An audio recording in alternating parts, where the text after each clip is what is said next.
भगवान के 10-10 पुत्र हुए और एक एक कन्या हुई। तो कन्याओं की गिनती तो सीधी सीधी है, कितनी हुई? 16,108 कन्याएं भगवान की हुई। पक्का? अब इसका 10 गुना कर दो, उतने पुत्र हुए। पुत्र कितने हुए?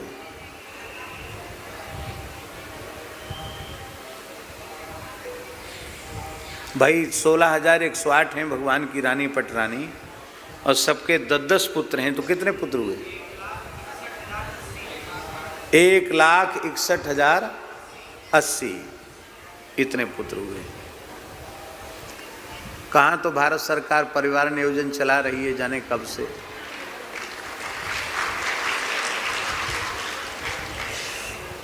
और भगवान ने 5,500 साल पहले ही परिवार नियोजन की व्यवस्था को एकदम ध्वस्त कर दिया है। एक अकेले भगवान के 1,61,080 बताओ। हम कोई बात हंसाने के लिए नहीं बोलते हैं, बड़ी गंभीरता से प्रत्येक बात को लीजिए। जिन जिन देशों ने जनसंख्या कम करो कम करो कम करो कम करो ऐसा हल्ला मचाया, प्रयास किया, आज वहाँ हाहाकार मच रही है।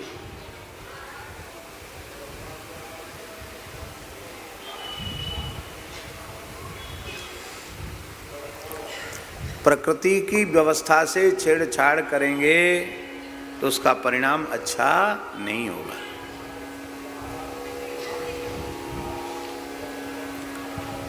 मुसलमान तो बच गए, उन्होंने कह दिया हमारे इस्लाम में, हमारी शरीयत में ये इसका बिल्कुल निषेध है, इसको हम इस्लाम के खिलाफ समझते हैं। तो क्या परिवार नियोजन, भ्रूण हत्या सनातन धर्म के अनुकूल है?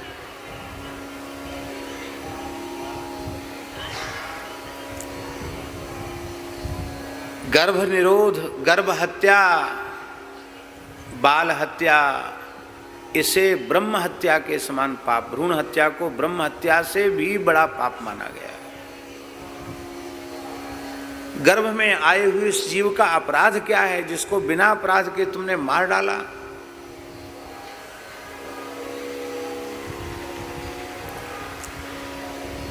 अश्वत्थामा आज भी सशरीर विराजमान है और द्रोणाचार्य जी के पुत्र हैं। शिव पुराण के अनुसार भगवान शिव के 88 अवतारों में एक अवतार हैं। महान संयमी, सदाचारी, ब्रह्मचारी महापुरुष हैं अश्वत्थामा जी महाराज, आज भी चिरजीवी हैं वो। हम लोग प्रातः काल जो अष्ट चिरजीवियों का स्मरण करते हैं उनमें पहला नाम अश्वत्थामा का है। अश्वत्थामा बलिर्व्यासो हनुमाश्च विभीषणः कृपः परशुरामश्च सप्तैते चिरजीविनः सप्तैतान् संस्मरेन् नित्यं मार्कंडेय मथाष्टमं जीवेद वर्ष शतम सोपी सर्वव्याधि विवर्जिता। इन 8 चिरजीवियों का जो स्मरण करता है वो संपूर्ण व्याधियों से मुक्त होकर 100 वर्ष तक जीवित रहता है। रोज सवेरे शाम 8 का नाम लो श्रद्धा पूर्वक, तो 100 साल तक जीने की पक्की गारंटी, और कोई घातक बीमारी शरीर में पैदा नहीं होगी। पहला नाम है अश्वत्थामा का।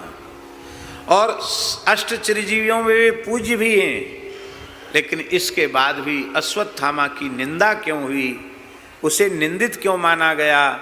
भगवान श्री कृष्ण ने 5000 वर्ष तक तेरा घाव नहीं भरेगा, तेरे शरीर से दुर्गंध आती रहेगी, तू किसी से मिलजुल नहीं सकेगा, तू आत्मग्लानि में भरा रहेगा, अपने पश्चाताप की आग में जलता रहेगा। ये शाप भगवान श्री कृष्ण ने दिया है अश्वत्थामा को।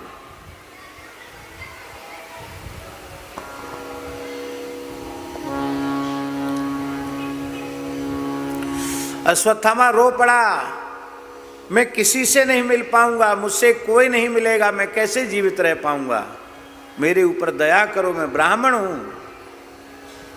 तब भगवान ने कहा तुम केवल व्यास जी से मिल सकते हो, कृष्ण द्वैपायन व्यास जी से मिल सकते हो और किसी से नहीं मिल सकते। अभी जो अश्वत्थामा के मिलने की अनुभूतियों की जो बातें हैं वो 5000 वर्ष के बाद की बातें हैं। 5000 वर्ष तक वो किसी से नहीं मिल सके और आज भी अश्वत्थामा को आदर्श नहीं माना जाता। क्यों? षडंग वेद का विद्वान, वेद पाठी, ब्रह्मचारी, योगी, तपस्वी अश्वत्थामा आदर्श क्यों नहीं? उसकी प्रशंसा क्यों नहीं? उसका एकमात्र कारण कि कुसंग में पड़कर उसने 2 बहुत बड़े पाप किए जो किसी ब्राह्मण के लिए सर्वथा अनुचित थे। अरे ब्राह्मण के क्या चले, किसी भी सज्जन मनुष्य के लिए अनुचित थे। एक तो सोते हुए द्रौपदी के 5 पुत्रों की हत्या और दूसरा महापाप था अभिमन्यु की पत्नी उत्तरा के गर्भ पर उसने ब्रह्मास्त्र का प्रयोग किया। गर्भ को नष्ट करने का प्रयत्न उसने किया।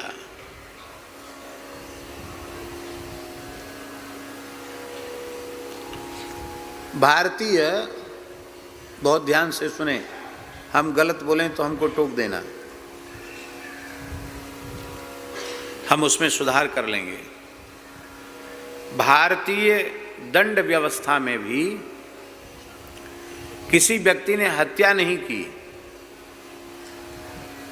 माने जिसकी हत्या वो करना चाहता था वो बच गया सौभाग्य से, पर उसने हत्या के विचार से ही उस पर हमला किया, प्राणघातक हमला किया, तो उसका वह अपराध हत्या के जैसा ही अपराध माना जाता कि नहीं माना जाता?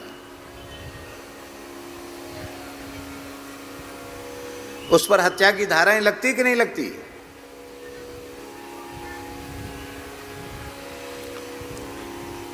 उत्तरा के गर्भ में स्थित परीक्षित को भगवान कृष्ण ने बचा लिया, लेकिन अश्वत्थामा ने अपनी ओर से उसको मारने में कोई कसर नहीं छोड़ी। अच्छा, अश्वत्थामा ने उत्तरा के गर्भ को नष्ट करने का प्रयास किया तो क्या उत्तरा बच जाती? तो गर्भ हत्या और स्त्री हत्या, कान खोलकर सुन लें, वैदिक हिंदू सनातन संस्कृति में नारी जगत का जितना आदर है, इस संपूर्ण पृथ्वी पर किसी भी मत पंथ में नारी जाति का इतना आदर नहीं है जितना आदर वैदिक सनातन धर्म है।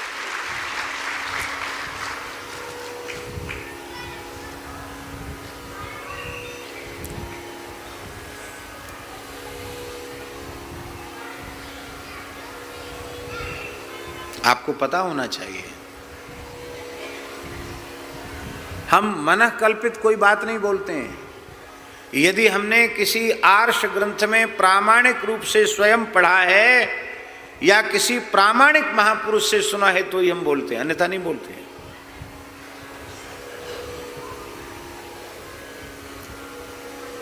ब्रह्म हत्या में जितना पाप होता है उसका 10 गुना पाप स्त्री की हत्या में होता है।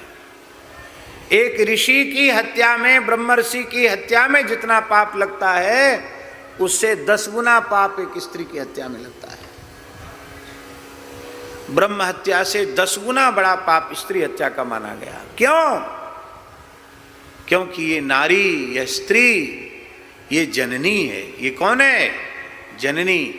बड़े बड़े शूरवीर, बड़े बड़े धर्मात्मा, बड़े बड़े विद्वान, बड़े बड़े दिव्य महापुरुष, संत महात्मा, श्री शंकराचार्य,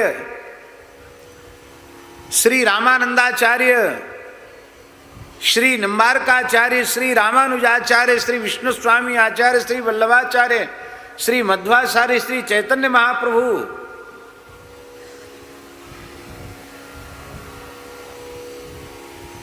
आदि आदि भारत के महान ऋषि, महान संत, वे क्या आसमान से बरसे या धरती फोड़ के निकले? वे किसी न किसी माता के गर्भ से ही उत्पन्न हुए।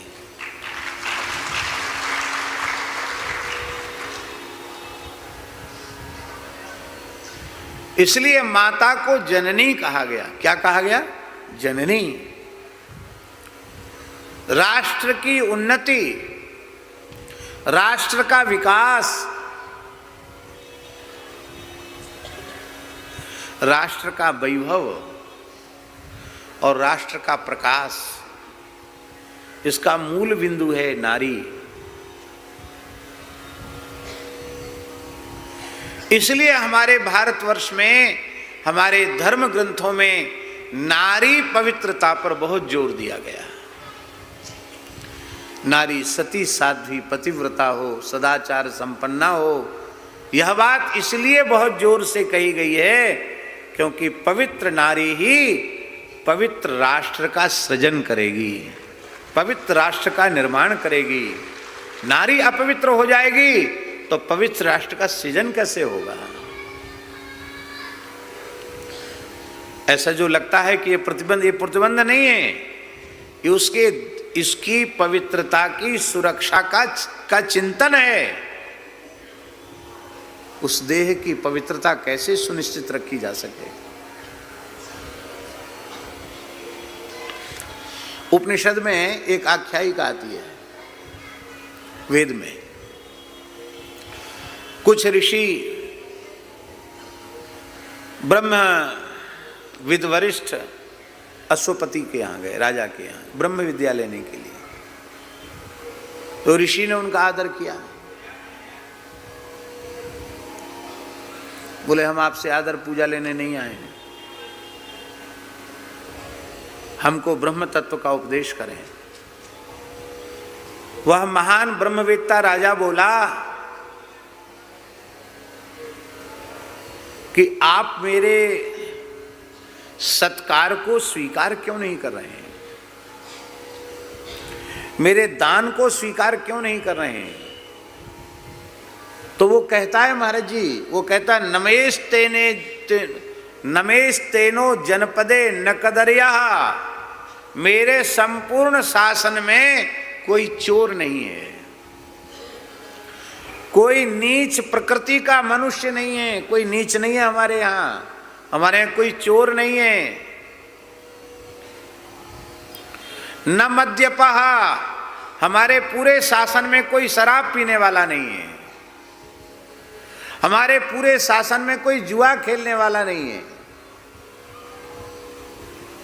और अंत में वो राजा कहता है न स्वैरः स्वैरिणी कुतः, हमारे राज्य में कोई स्वेच्छाचारी पुरुष ही नहीं है, तो स्वेच्छाचारिणी स्त्री मेरे राज्य में होगी कहां से? इसका आशय समझे आप? नहीं समझे?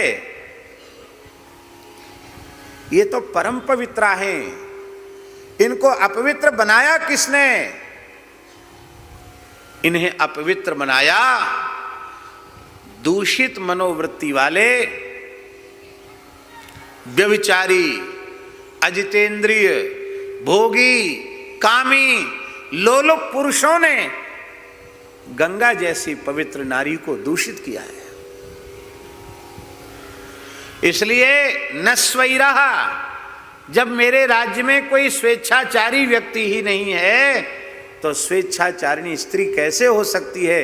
इसका मतलब है कि स्वेच्छाचारी पुरुष ही स्वेच्छाचारिणी स्त्रियों का निर्माण करते हैं। पुरुष स्वेच्छाचारी नहीं होगा, स्त्रियां स्वेच्छाचारिणी कहां से हो जाएंगी?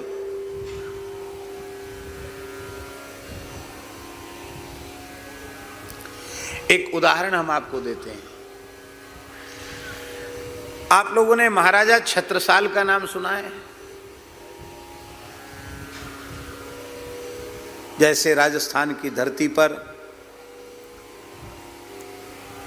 इस राजस्थान की मिट्टी का गौरव, भारत की धरती का गौरव, क्षत्रिय कुलभूषण महाराणा प्रताप, जो अकेले ऐसे सिंह थे, शार्दूल थे, जो डरे नहीं, झुके नहीं। और हमने तो सुना है कि यहाँ के क्षेत्र के भिल्ल समाज के लोगों ने ही उनको उस समय सहयोग दिया था, और लोगों ने सहयोग नहीं दिया, भील समाज के लोगों ने उनको सहयोग दिया था।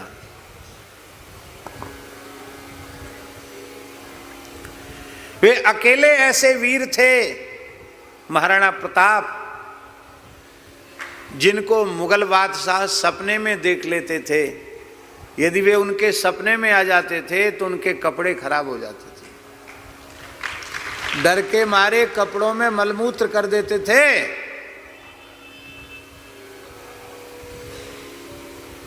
ठीक वैसे ही महाराष्ट्र की पवित्र धरती पर महान गोभक्त, महान राष्ट्रभक्त, हिंदू वैदिक सनातन धर्म के महान रक्षक महाराजा छत्रपति शिवाजी हुए।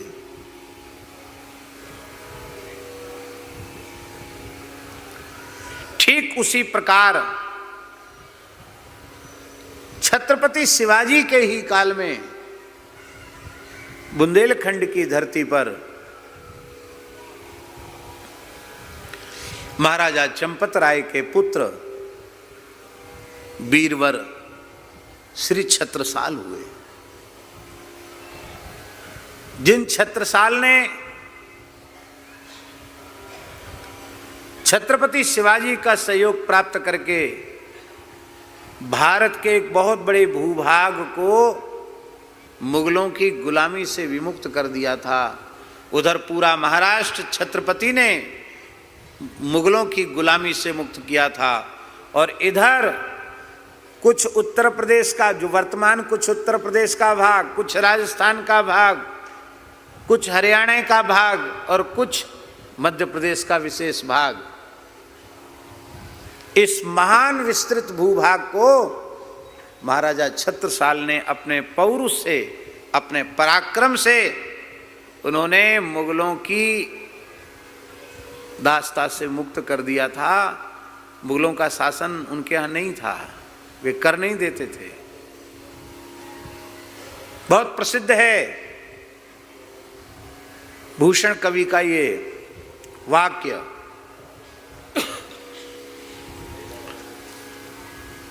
इत बरहद उत सौनहद इत चंबल उत तौस, छत्रसाल से लड़न की रही न काहू होंस। कहाँ बटेश्वर, कहाँ यमुना, कहाँ चंबल, कहाँ बरहद, कहाँ सोनहद, कहाँ तक राज्य की सीमाओं का विस्तार किया था छत्रसाल ने। और वे महाराजा छत्रसाल, बहुत ध्यान से सुने जो बात हम कहने जा रहे हैं, महाराजा छत्रसाल अपने द्वारा स्थापित महानगर पन्ना में रात्रि के समय घोड़े पर बैठकर विचरण कर रहे थे, स्वयं गुप्तचरी कर रहे थे छद्म वेश में, कि मैं देखूं सब ठीक ठाक तो है कि नहीं। उस समय एक क्षत्रिय परिवार की स्त्री जो बहुत सुंदर थी, अपूर्व रूपवती थी, उसके रूप की चर्चा बहुत दूर दूर तक थी। और एक और विशेष बात थी, वह अपने बचपन से ही छत्रसाल के प्रति भीतर से बड़ा प्रेम रखती थी, जिसको कहते पूर्वानुराग। बहुत प्रेम था उसका, लेकिन संभव नहीं हो पाया। छत्रसाल का सारा जीवन संघर्ष में गया। अब तक छत्रसाल से उसका मिलना ही नहीं हो पाया था। वो इसी फिराक में थी कि कभी उनके सामने मैं पड़ूं। आज अनुकूल समय उस स्त्री ने देखा कि इतना विशाल काय जिसका देह है, इतना सुगठित जिसका शरीर है, और इतने ऊंचे घोड़े पर बैठा हुआ है, ये कोई मनुष्य नहीं हो सकता। ये महाराजा छत्रसाल हैं, बड़ी वेश बदल के घूम रहे हैं। आज मौका ठीक है। बहुत ध्यान से सुने। वो क्षत्राणी अपने भवन से अर्धरात्रि के समय निकल कर आई और छत्रसाल के सामने आकर खड़ी होकर रोने लगी। छत्रसाल ने अपना घोड़ा रोका और कहा, आप क्यों रो रही हैं? उसने कहा कि आप राजा हैं, सबका दुख दर्द दूर करते हैं, मैं आपको पहचानती हूं, आप महाराजा छत्रसाल हैं, आप मेरे दर्द को दूर कीजिए। उसने पूछा, तुम्हें क्या कष्ट है? तो उसने कहा, मैं बहुत समय से आपसे बहुत प्रेम करती हूं और मैं तो और क्या कहूं आपसे, आज एकांत क्षण मिला है। लजाते हुए उसने कहा कि मैं आपके जैसा प्रतापी पराक्रमी पुत्र चाहती हूं। आप समझे अर्थ की नहीं? माने आप ही मेरे पति हो जाइए, जिससे आपके जैसा बलिष्ठ पुत्र हमको प्राप्त हो। इतना सुनते ही महाराजा छत्रसाल ने अपनी पाग उतारी और उस देवी के चरणों में रखकर प्रणाम करके कहा, मैं अपने जैसा दूसरा खोज के कहां से लाऊंगा? मां, आज से छत्रसाल ही तेरा पुत्र हुआ।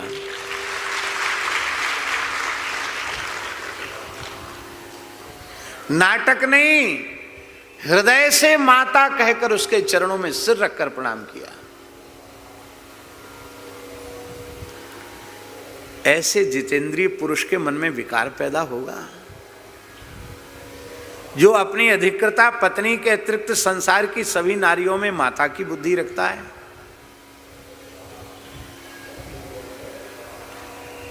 इसको हल्के में मत लेना। एकांत क्षण हो, अर्धरात्रि हो, सब प्रकार की सामर्थ्य हो, युवावस्था हो, स्वस्थ सुंदर शरीर हो और एक परम रूपवती स्त्री एकांत में किसी पुरुष से प्रणय की याचना करे और उस समय वह विचलित न हो, वो कितना दिव्य महापुरुष होगा। आप के मन की बात आप जाने। मैं हृदय से व्यासपीठ से कहता हूं, ऐसे उस जितेंद्रीय महापुरुष के चरणों में हम प्रणाम करते हैं।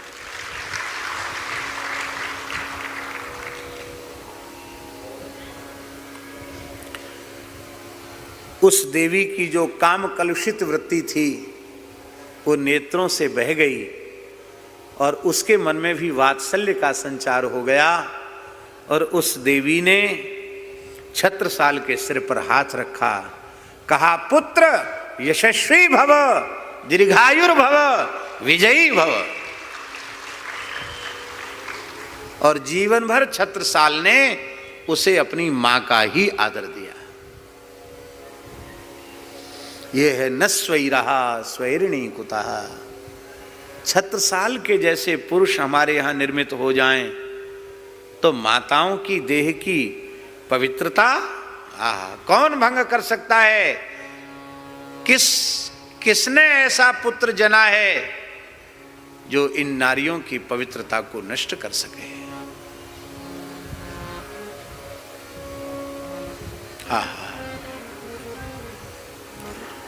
अब देखिए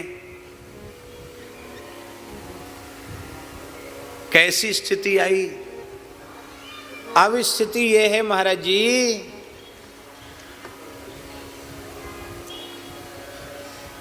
कि अब अश्वत्थामा जी की जरूरत नहीं है गर्भ को नष्ट करने के लिए ब्रह्मास्त्र चलाने की।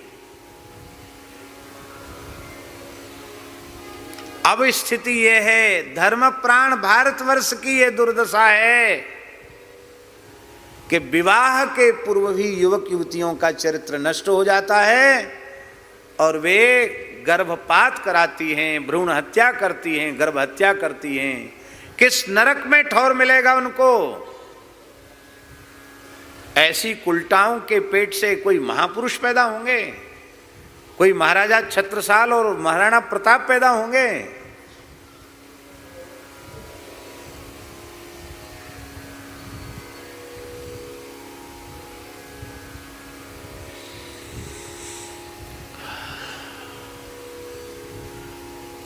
भगवान श्री राम नासिक में विराज रहे थे।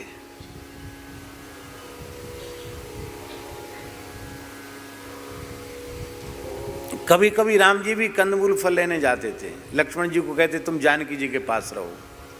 आज राम जी चले गए तो जानकी जी कुछ लक्ष्मण जी से बातचीत कर रही थी, लक्ष्मण जी भी उनसे बातचीत कर रहे थे, जानकी जी भी हंस रही थी, लक्ष्मण जी भी हंस रहे थे।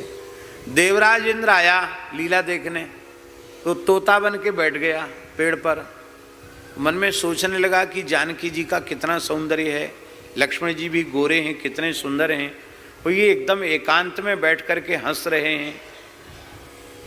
तो इंद्र ने तोते के रूप में संस्कृत के श्लोक के माध्यम से पूछा कि एकांत अवसर हो, गोदावरी का तट हो, शीतल मंद सुगंध हवा बह रही हो और कोई पूर्ण युवती पूर्ण सुंदरी किसी युवक से हंस हंस कर बात करे तो कस्यनो चलते मना, कौन ऐसा होगा जिसका मन चलायमान न हो जाए। लक्ष्मण जी समझ गए कि तोता कौन है, वही इंद्र है।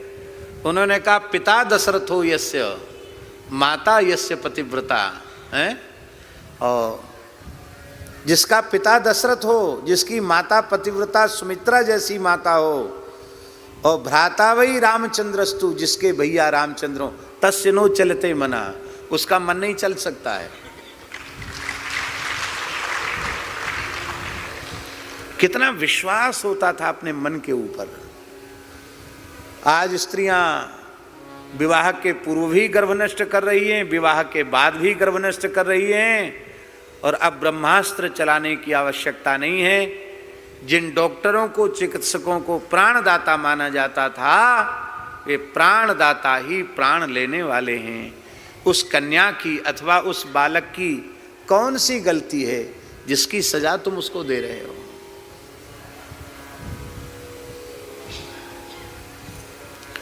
हमारे सामने हमारे भारतवर्ष की विरक्त संत परंपरा के, त्यागी तपस्वी परंपरा के जमात के श्री महंत पूज्य मोनी जी महाराज विराजमान हैं। ये जो सामने महापुरुष बैठे हैं ये सामान्य महात्मा नहीं है, सैकड़ों संत आज भी उनकी जमात में चलते हैं। मान सरोवर तक इसी स्वरूप में आप गए हैं, न कोई छाता, न कोई कंबल, न कोई ऊपर से ओढ़ना, ऐसे ही आप वहां तक गए हैं। पूरे देश का इसी वेशभूषा में आपने भ्रमण किया, विचरण किया है। आप कहेंगे ये प्रसंग कहां से आ गया। हम इसलिए बोल रहे हैं कि हिंदुओं के परिवारों में बच्चे नहीं होंगे तो इस प्रकार के संतों के दर्शन होंगे।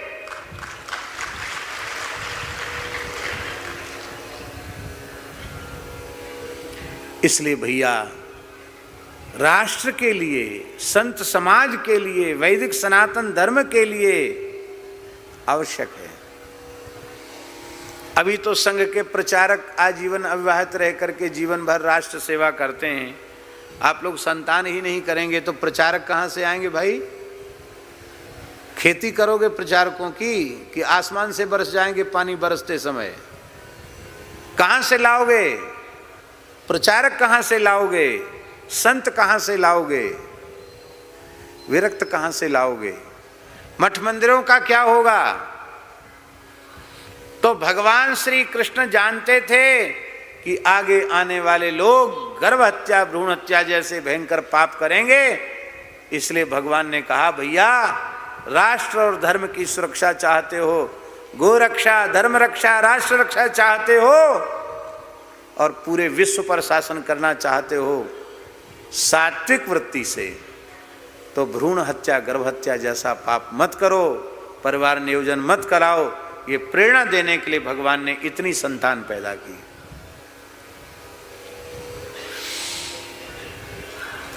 आप तो ऐसा नहीं कर सकते हैं, तो भगवान ही कर सकते हैं कि 1,61,000 हैं, कितने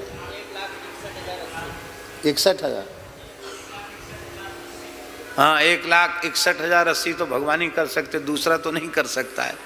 पर भैया 4-6 तो करो, कम से कम एक आध कोई साधु बन जाए, कोई फौज में चला जाए, कोई आपके घर में सेवा करे। हम नाम नहीं लेंगे, ऐसे कई परिवार हमसे जुड़े हुए हैं जिनके एक ही पुत्र या पुत्री हैं, वो कोई अमेरिका में हैं, कोई लंदन में हैं, कोई जर्मन में है और वृद्ध माता पिता की सेवा करने वाला कोई नहीं है।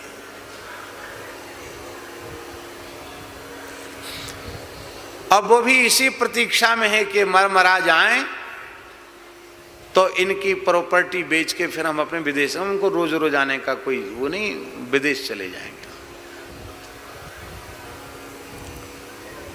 संयुक्त परिवार का सुख समाप्त हो गया। इसलिए भैया, हाँ ये बात बिल्कुल ठीक है, आप संतान नहीं चाहते हैं तो एक महान संयमी सदाचारी के समान, एक तपस्वी के समान आप जीवन व्यतीत करें। भगवान श्री राम के 2 पुत्र हुए, भरत जी के 2 पुत्र हुए, लक्ष्मण जी के 2 पुत्र हुए, शत्रुघ्न जी के 2 पुत्र हुए, दुई दुई सुत सब भ्रातन केरे। तो बाकी समय क्या हुआ? तो भागवत जी में स्पष्ट लिखा है 13,000 वर्ष तक अखंड ब्रह्मचर्य व्रत का पालन भगवान श्री राम ने किया। कितने हजार वर्ष तक? आप राम जी के आदर्श पर चल के दिखाओ ना। आप पत्नी सहित जीवन पर्यंत बृहद व्रत ब्रह्मचर्य व्रत को धारण करो, पर आप अपनी अमूल्य शक्ति को, जो परमात्मा का ही स्वरूप है, वेद में लिखा है यो विंदु स शिव प्रोक्ता, जो बिंदु है वो शिव है, जो शिव है वो बिंदु है। ऐसे बिंदु को, ऐसी अपनी ऊर्जा को, ऐसी अपनी शक्ति को, अपने पौरुष को आप केवल अपनी वासना पूर्ति में नष्ट किए चले जा रहे हैं। ये कितनी पीड़ा की, कितने दुख की बात है। एक गृहस्थ विद्वान ने हमसे कहा, बहुत अच्छे वक्ता हैं, उन्होंने हमसे कहा, बोले महाराज आप जितना प्रवास करते हो और जितना बोलने में श्रम करते हो, इतना हम लोग करें तो हम तो जल्दी स्मशान पहुंच जाएंगे। आप कैसे करते हो? क्या खाते हो?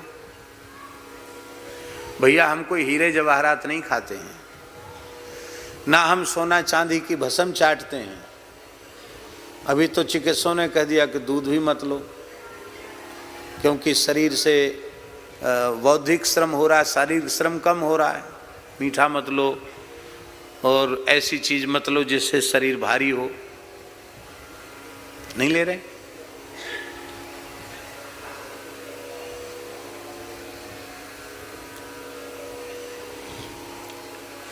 ये क्या है?